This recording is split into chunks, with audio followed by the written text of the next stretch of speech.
Hey, everybody. Just Gabe here this week. We've got a bonus episode for you.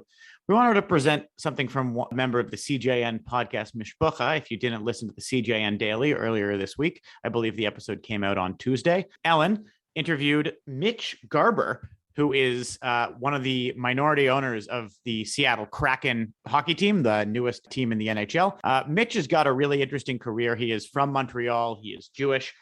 He worked on the Montreal Alouettes, bringing them back to the CFL. Is also working on bringing back the Expos, chasing that dream. So the episode of the CJN Daily podcast is only, 20, 15 minutes.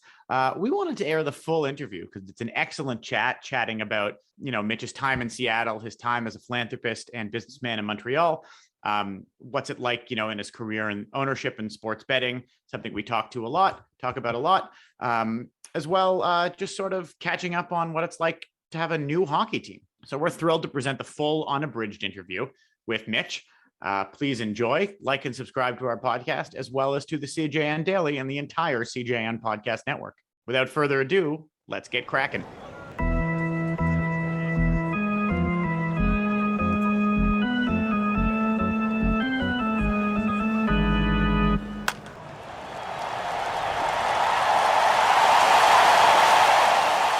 And joining me now from Montreal is Mitch Garber. Welcome to the CJN Daily. Thanks so much for having me. It's great to have you and nice to meet you. Sorry about the team loss last night, 4-2 against the Kings. Yeah, I watched it till almost 1 o'clock in the morning. So that's the one probably drawback of being part owner of a team that's based in the, in that time zone. Right. And also it wasn't easy to watch because this is one of the games that was on Hulu and some of the other non-easy access networks, right, of the season. It was one of the few games, but I was able to watch it, so we're okay. I just watched it on the internet. Listen, I wanted to congratulate you on being one of the part owners of this Seattle Kraken team, and we'll get into that in a minute. But I wanted to play something for you because in case our listeners don't know, you tweeted to Mitch Melnick in Montreal that if you weren't in, business, you'd be hosting the Drive show in Montreal recently, right? And I want to know I'm going to share my screen, and if you can hear this. What is this? Yes.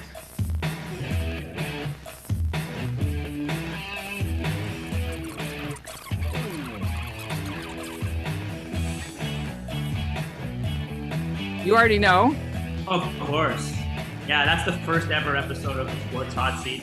We had the Expos general manager at the time, Dan Paquette, on. It's 1993, so 28 years ago, which is really incredibly hard to believe. I guess we all have that same phenomenon in our lives. We look back and we see pictures or videos, and then we can't believe that it's possible that anything in our lives is 30 years ago. So yeah, that was a TV show that Mitch and I co-hosted here in Montreal. And why was Dan Duquette your first guest? Well, at the time, the Expos general manager was a big get for us. And we liked Dan a lot as a person. He was and still is very well respected and well regarded in professional baseball. And he supported us, which was great. An American that was here in Montreal and that saw that we were doing our first show together.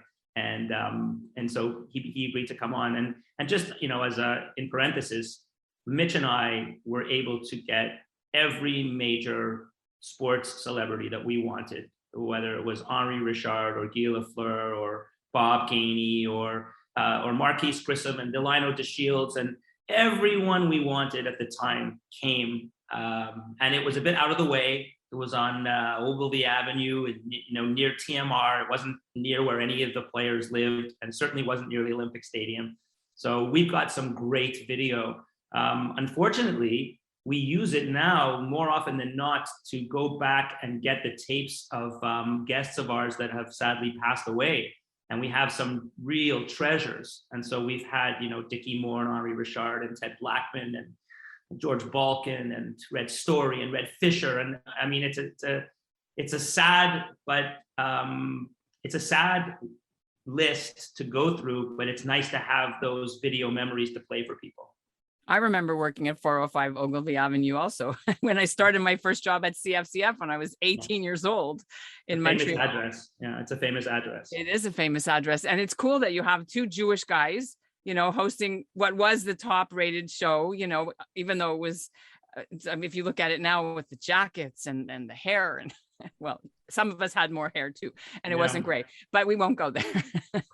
You said Pete Mahovlich isn't in the Hall of Fame. You had him on your show, right? I played golf with him about a month ago. I had him on the show. I think we probably had him more than once. Both Mitch and I are big fans of Pete, so we enjoy talking to him anytime that we can. And how do you get this movement to get him in the Hall of Fame? Why isn't he in there? I haven't been that close to the Hall of Fame, but I do think that in hockey, it's maybe a bit different than baseball, where you do need a bit of a movement behind you. And, I'm not enough of a movement, but I think if enough people looked at Pete's career and what contribution he made to the teams that won, so even if his stats don't necessarily look like Hall of Fame goals and assist stats, what he was able to accomplish as a teammate and a leader on those teams. And you have to remember, guys Pete's size didn't exist in the 70s. People obviously must be getting taller because, Pete he'd still be very tall in the NHL, but there are a lot of 6'4", 6'5" players today that weigh 240 pounds. And Pete was like, almost one of a kind at the time. So let's start a movement. We'll get the CJN colleagues, my benchwarmer colleagues, and we'll get, we can get it. Jews for Pete. We could do that. It'd be fun, actually. He'd appreciate it. He'd appreciate it. But, Jews in hockey, it's become very big this year, including recently the Forward did a piece on, Jews in hockey are having a moment. So this is why I'm happy to have you on. Not only are you an owner, but there's so many players that are becoming, a thing who wear number 18, for example. I'm sure you're aware of Zach Hyman, right? Yeah. So and Zach Hyman is currently in probably tearing up the goal. Well, he's probably in the best position that a hockey player could ask to be in the NHL, which is to be on a line with Draisaitl and McDavid. Quite spectacular. And, I actually only recently learned that Jack Hughes was Jewish, and he's a great player, number one pick overall. When you're putting a team together, let's talk about the Kraken now. What role do you have, if any, in actually selecting with analytics and all that, the actual players in the drafts? Are you at all involved with that? No, I'm not. And I think that owners, by and large, should probably not be involved. That doesn't mean that a Jerry Jones or a Jeff Molson or or Tenenbaum shouldn't be involved. I'm just saying, generally speaking, we are fans and we watch the games. We love the game. We've played the game, but by and large, you have to be very careful not to think yourself an expert. The way that scouts look at the game, the way that analysts now, business analysts and statistical analysts look at the game, the way that people like Ron Francis, who's the fourth leading scorer all time, who's been a general manager, the way he looks at players and looks at the game, is many, many, many, many levels above the way that I could look at a game or at a player. And so I don't trick myself into thinking that, I have anything to add. If I knew something about a player's personality and I knew it personally, and I thought that might be something that was worthwhile for Ron to know, I would tell it to him. Let's unpack that a little bit. What is it that you do besides cheer for the team? So besides cheer for the team, I try to help the majority owner, who's a very dear friend of mine, David Bonderman, with lots of business related decisions. First of all, there's an executive committee, and then there's a group of owners as well that all have something to add. Andy Jassy's the CEO of Amazon. Dave Wright owns the Space Needle. Adrian Hanauer owns the Sounders, which is the soccer team. The Ackerley brothers used to own the Sonics. And I can go on, and there's a few other really great contributors. So everyone adds something. You have to remember that for the fans, it's a hockey team. For the ownership group, it's a $1.3 billion arena, which is the first carbon net zero arena in all of in all of sports and entertainment. It's a $650 million franchise fee. It's an $80 million salary cap. It's a $200 million arena plus franchise fee for an AHL team in Coachella Valley. It's a practice facility in Northgate, just outside of downtown Seattle. So it becomes a $2-point-something billion enterprise. And it has a CEO, Todd Lewicki. It has a full management team. It has everything you would have in a $2 billion company. So the hockey decisions, would be the least of the worries of, David Bonderman, as long as he has confidence, which of course he does, in Todd Lewicki and Ron Francis and Dave Haxtell. So, when you say, what do? There are lots of big decisions to be made, whether they're marketing decisions or pricing decisions or business decisions, sponsorship, and just to be in the meetings and be able to participate in those decisions is something that I feel honored to do. And to be perfectly honest, the CEO and the COO, CFO, they get to make most of the decisions because they're smart and they know how to run a business. But your expertise is online gaming, of course. That's one of the things. What are your input into that? What is your input, if at all, in the future? So, I've run a number of companies, and gaming happens to be part of my past, and it is a part of my past that I'm particularly happy about, because I think I've done quite well for that industry and making that industry a respectable industry. And the NHL, the NBA, the NFL, they're all opening their arms to online betting, fantasy, in-game betting. And so certainly I will have input into how our team embraces that technology. And I'm pretty sure that the people on the board and the owners will turn to me. And I will be more than happy when the time comes. The state of Washington has quite strict gaming regulations and rules, and I respect them. And if they are to change to favor, forms of gaming that involve the team, then certainly I'll weigh in. Now, Canada has, when you watch hockey or you watch any sports, there's Georges St. Pierre on bet99.net, and then there's Bodog. Of course, these are all offshore. I'm assuming, because I know it's still illegal, except for the provinces in Canada, to run it. But there is plans. What do you know about the opening a little bit about sports betting in Canadian legislation? Yeah, well, it's opening a lot in Ontario right now. It's becoming really mainstream.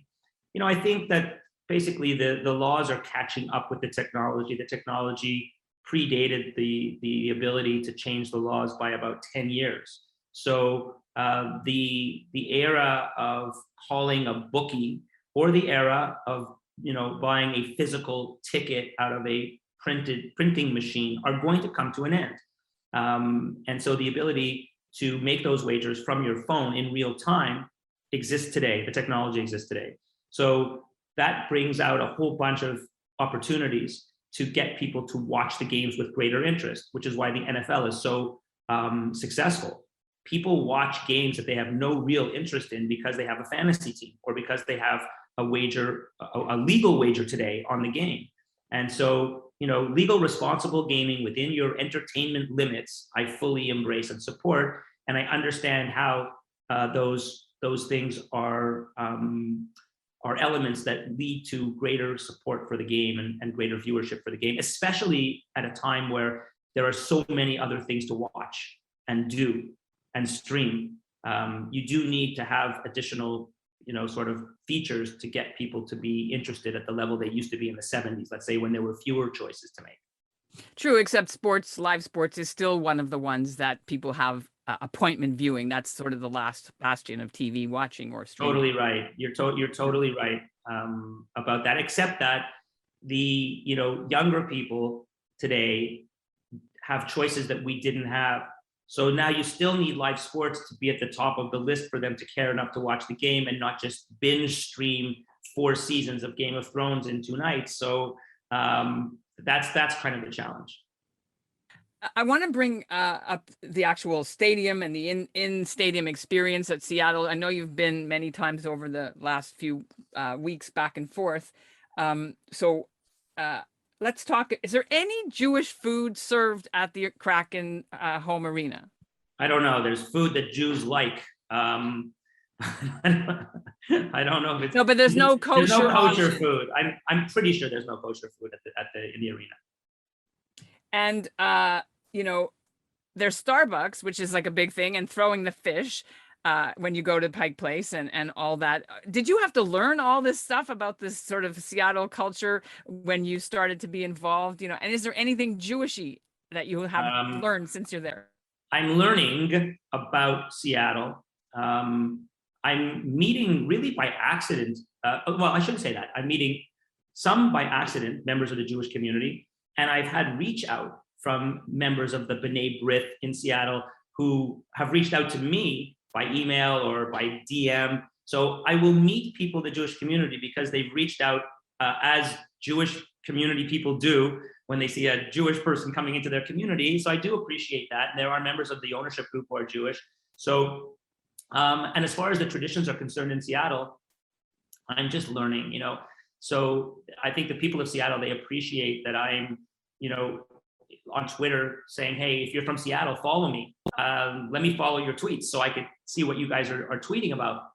And I could get a sense of history. So yeah, I've watched Seahawks games and Mariners games in my lifetime, but I haven't ever had an attraction or a reason to be loyal and attracted to Seattle other than over the last 3 years where I've been to Seattle many times.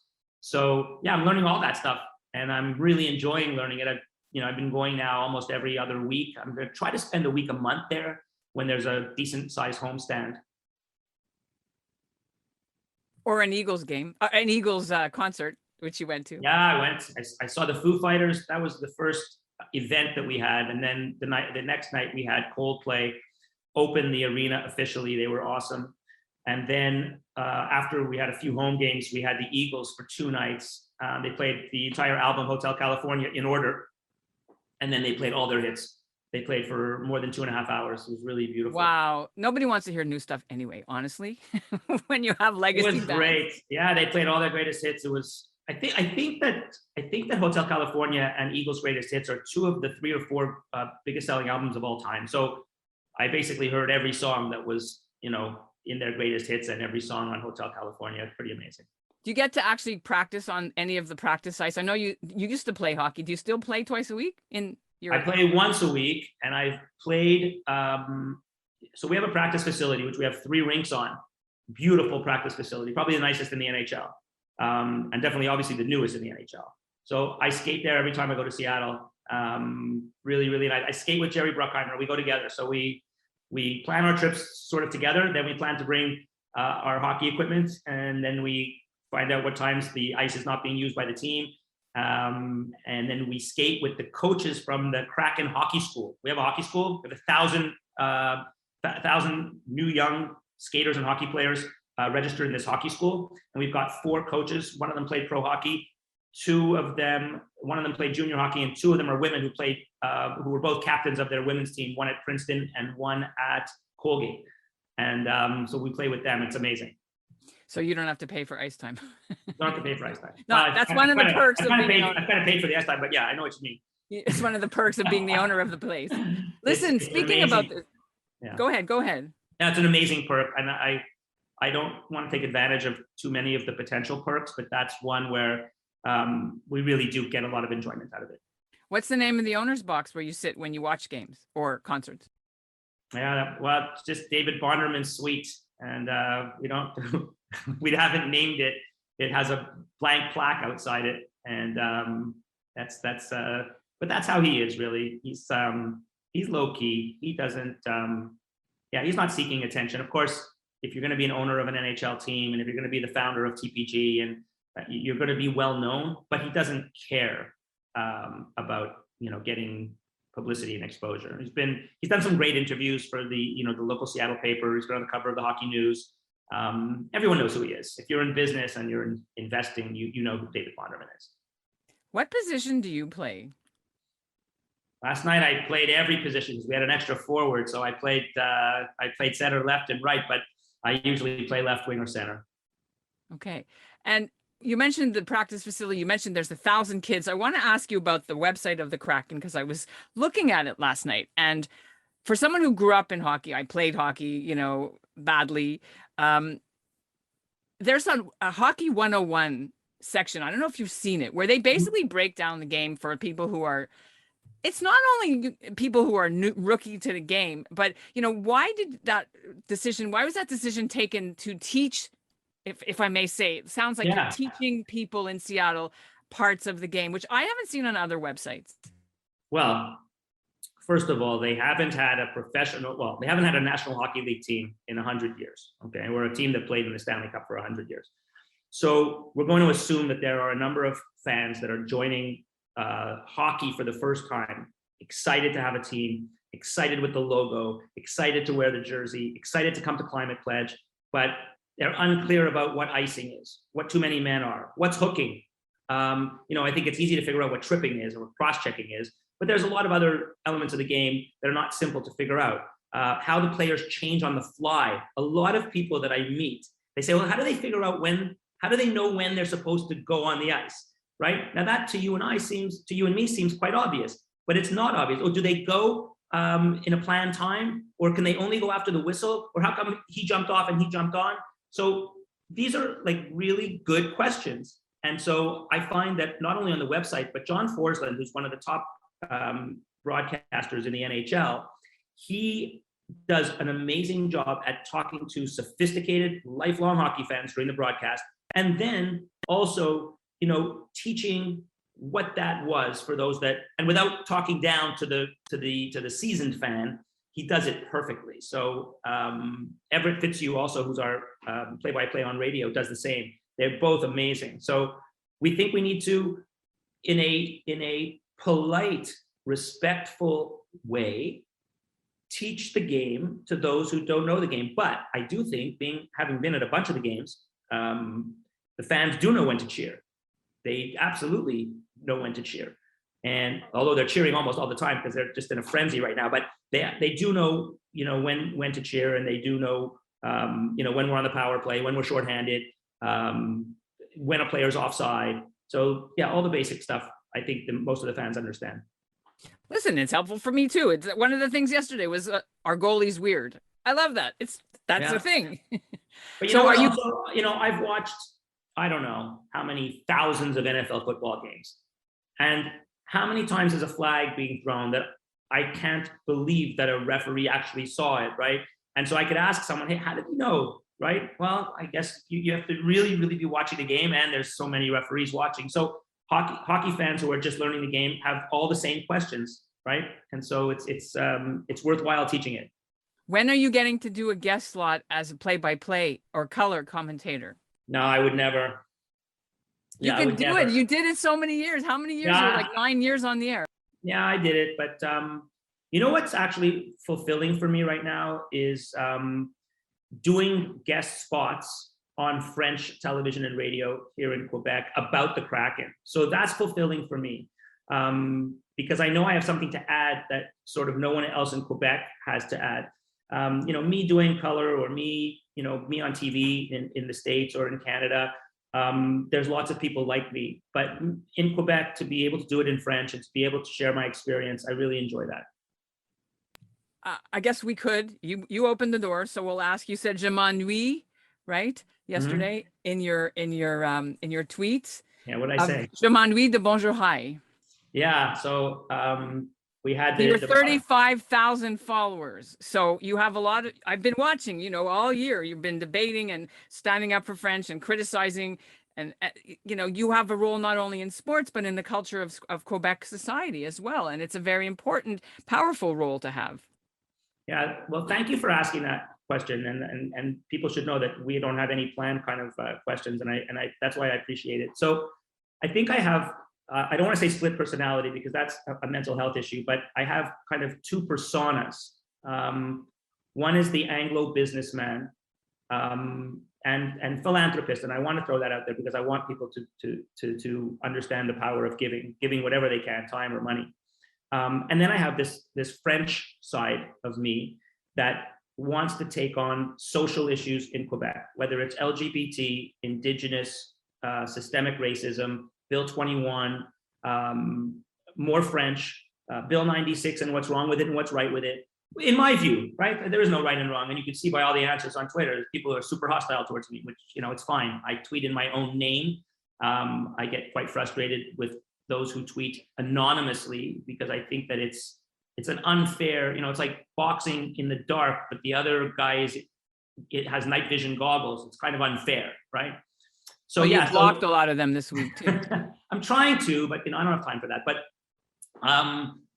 so it was the Mike Russo Air Canada affair, and so after 1,000 articles about it and maybe 10,000 hours of talk radio and TV about it, I just wrote to be funny. I missed the Bonjour Hi controversy. I thought that was funny. Sometimes I'm the only one who thinks I'm funny, but that's okay. I want to bring back in now Irv Oster. Irv, I'm so sorry that it took so long to come to you. We have lots more to talk about, but okay. You mentioned that you were teaching. So Irv, I'm going to ask you to turn your camera on if you can. I don't know if I'm allowed here. There you go. He may not even be there anymore. Irv, maybe he went for coffee because he got mad at me. Oh, there he is. Okay, good. Okay, so Irv is a Canadian, and not only Canadian, North American hockey expert, Israel hockey, Israel sports. Welcome, Irv, to the CJN Daily. And I'm bringing him on because of what you mentioned, that you hadn't had a professional NHL hockey team in Seattle for a century. And that's why I have Irv here, because there was October 26th was the game with Montreal where the banner was raised. You were there. Before we bring Irv in, can you describe what it was like being in that arena when that happened? It was amazing. People were asking me, well, how do you cheer against the Canadians? And I said, well, I love the Canadians of the 70s. I love my hometown of Montreal, which makes you a Canadians fan. But then I told them, well, what if your son was drafted by the Bruins and tonight was his first game and he was playing against the Canadians? Who would you root for? Well, this is kind of like my new child. This is something that I've participated in, not from the start, but almost from the start, because Bruckheimer and Bonderman go back 12 years trying to get an NHL franchise. But this is something that I'm invested in and vested in. And I know all the employees, all the management, all the people who work at the team. And so it was amazing to receive the Canadians. I took a few well-known Montreal media for dinner the night before. I won't name them, but we had a beautiful dinner in Seattle. And I watched the flag go up, and I thought that was really beautiful to celebrate the 1917 Seattle Metropolitans victory over the Canadians. And then we beat the Canadians, and that was it was a great night. Not to beat the Canadians, but to win at home, to raise the banner, and for the Seattle fans to see the bleu, blanc, rouge. They do know that, right? It's like the Yankees, Red Sox, Canadians, Lakers, Celtics. That's what Manchester United, whoever. That's who we are in Montreal. So it was a source of pride for me. And it was the only victory. Well, we've got 4 victories now, but 4-7, 4-8-1. Yeah. Right. Sorry, my bad. But there was a Jewish Canadian angle to the Seattle historic hockey team. And I'm going to send it over to Irv to bring it up. I'm sure but if not, Irv, take it away. Well, it's first of all, I just wanted to add something, Mitch. I was here in Ottawa when we got our hockey team, like when we re-entered the NHL, and we also played the Montreal Canadiens, and we also won, and we didn't win very many other games. But I can certainly empathize with the euphoria that you must have felt with this. And most people in Ottawa, at least half of us, were Montreal Canadiens fans. I was a Montreal Canadiens fan all my life, and we had an ongoing debate. My late mother-in-law would call us from Montreal every time the Canadians and the Senators were playing. So it was always a lot of fun. Anyway, when I was doing some research on the Jewish hockey stuff, and I saw that there were Jewish owners of the Seattle Kraken team, I thought about this fellow that I did some research on. I had an uncle from Kirkland Lake, Ontario, and he told me, he says, if you're interested in Jewish hockey, you better do Porky Levine.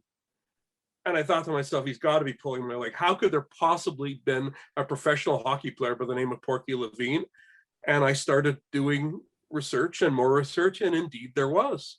His family arrived in Montreal from Russia.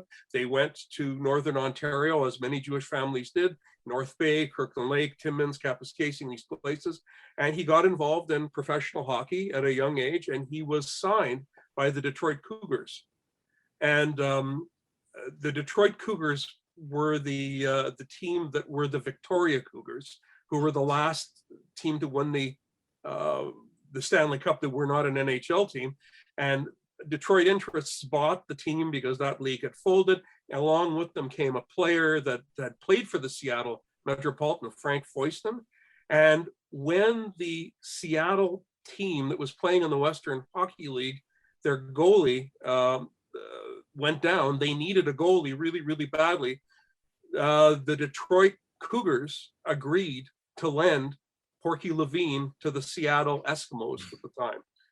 And so Porky had never played a professional game. The way it worked was that the Detroit Olympia hadn't been built yet. And there were 2 or 3 pro teams that were playing in Windsor, and so goalies were a commodity, and Porky filled in for all these teams when he had to. So he didn't see an NHL minute, but he certainly played exhibition games and preseason games for the Cougars. So they knew he was good. And I guess Foyston used his influence when they knew his friends in Seattle needed a goalie and needed a goalie quickly. They offered him as a loaner. So he went out to Seattle and he played, and he did quite well. He did quite well. Yeah, it's interesting that you focus. I'm not focused on the Jewish side of hockey, but I think that Jewish people, we have one sort of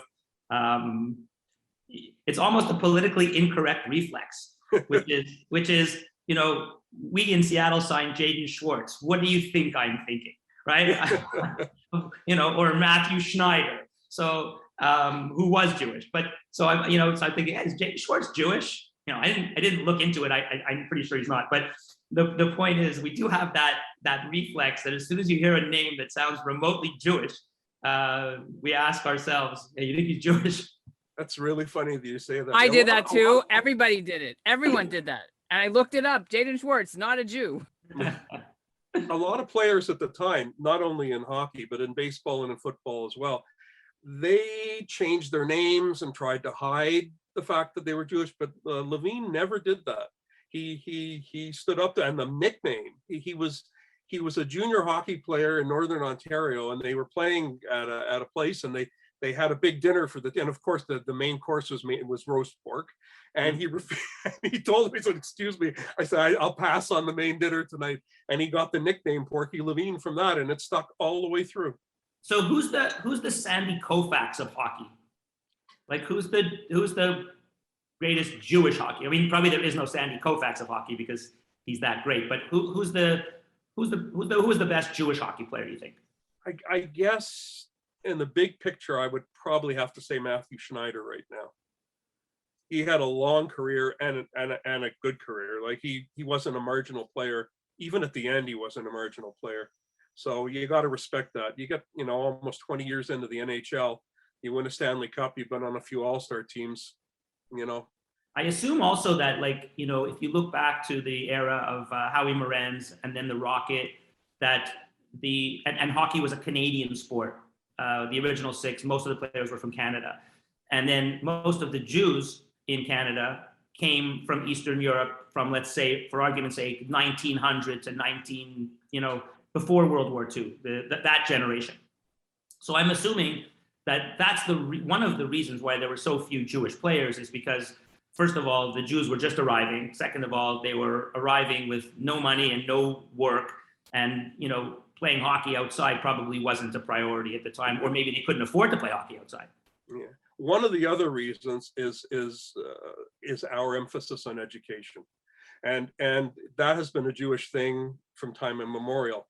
And the reality is that until very recently, the direct way to the National Hockey League, if you were serious about becoming a player, you played major junior hockey in Canada. And you left high school. And there was really That's right. There was really no option. And now you're seeing more Jewish kids in the game because the NCAA has now made scholarships available to people, and now people are having second, like when you have to make that decision at 16, 17. I was a high school teacher, so I had kids. I saw them having to struggle with this. The minute you step on the ice for an OHL team, you can't. Your scholarship is gone. So you play in the NCAA, and you have a shot. And if you don't make it to the NHL, you've got like a really, really good American college education to fall back on. That's what I advise a lot of young people, Jewish and not Jewish, about athletic scholarship. And some of them do have a chance to be drafted, generally speaking, hockey players.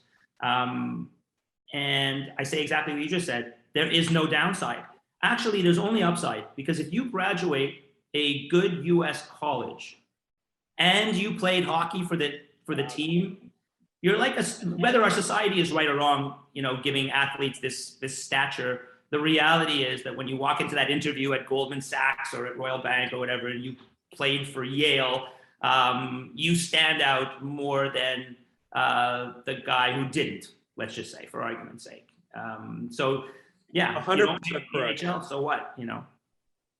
As a matter of fact, Irv is writing a book about Samuel Porky Levine. And so this is very exciting for him to meet with you about this. And there's another Jewish angle, quick, before we end. And this is because during the Second World War, there was, and I'm going to be on the national news tonight about it because he's in my book, who was drafted by he wasn't drafted. He was from Montreal, Lachine, and he was given a invitation to come down to try out for the Boston Bruins in 1939-1940, but he did not, because after the Quebec Championships, where they came all the way to the finals and Sherbrooke beat them, Samuel Mo Hurwitz said, "How could I play hockey when millions of my brothers are being murdered by the Nazis?" So he went overseas as a tank in the Tank Corps and became the most highly decorated non-commissioned officer in the Armored Corps during the Second World War. Sadly, he didn't come home. And so that is something that I don't know if most people realize. That. So anyway, that's my story. But Irv, did you want to talk about Larry Zeidel before we go? Oh yeah, I know Larry. Well, because his brother died in the war, and yeah, Larry was the baby. Yeah, that's interesting. Well, I was trying to find whether there were any other Seattle connections for you to hockey. There was, of course, everybody's heard of Zeidel. My father used to call Zeidel the Michiganer, and because he had quite a reputation and he got into all kinds of crazy things. But you know what? He won a Stanley Cup for the Red Wings. He played a long time. He was Ed Snyder brought him back to Philadelphia with expansion. He has, if not the longest, almost the longest span between playing NHL games. Like he stopped playing in the mid 1950s, and then he came back to the NHL in 1968 with expansion, which is incredible. And he held his own for at least a year and a half before they decided that, I think he was 38 or something when he retired. There was one other fellow that I found from Seattle as well that played junior hockey, but not too many others. It'll be interesting to see, in 20 years from now, how many Jewish athletes there are. So we'll be, by then we'll be, let's say, 60, 70 years away from where Jews weren't able to join golf clubs. And now you should have Jewish golfers rising. Jews wouldn't have been joining posh tennis clubs. So you'll have, more, like it takes maybe 70, 80 years to develop, top rated talent. Hockey, because of the NCAA and Canadian college and the ability to get top rate education and play really high level hockey. So it'll be actually an interesting study. Maybe you and I won't be around for it, but someone will do it. I definitely think that the educational aspect has made a huge difference. That's been so interesting to hear this. I know you probably have, the two of you can nerd out offline and continue this great conversation. I'll hook you guys up, but I do want to thank Irv for bringing all this to my attention. Well, I brought it to you, you brought it to me. So I'm so happy that you guys had the chance to meet and talk about this important Jewish history. And again, I also want to ask one final question, Mitch. How are you going to fix the Habs? No, I'm not going to fix the Habs, but I really respect Jeff Molson, and he's, in many ways, he's done really great business for Montreal. And I'm not just saying that because, I'm a minority owner and he's a principal owner, but he's bought all the entertainment entities around Quebec. He brought the Canadians back into the hands of, a family that really respects and appreciates Quebec and hockey in Quebec and the red, white, and blue and what it stands for. Of course, the performance of the team is disappointing. I think Jeff would be the first one to tell you that. But he knows what he's doing. He understands. He played college hockey. He played at St. Lawrence. He still plays. We play in the same league, although we haven't played against each other yet. I've missed a bunch of games. He's missed a bunch of games, but we'll find and he's a better hockey player than I am, but we'll be playing against each other soon, hopefully. What league is it called? Oh, we're playing the LCC Old Boys League, but I didn't go to LCC, but my kids went, and so they've allowed me to play. I've got some kind of special dispensation. That's how, okay. And did your kids ever want to do professional sports? I don't know if they wanted to, but none of us are good enough to have considered professional sports. So one's in law school, one's in undergrad, and we're doing okay. Listen, it's been really great fun to have you, and I hope we'll talk again as the season goes. Thank you both so much for being on the CJN Daily. Thank you for being here with us today, Mitch, and good luck.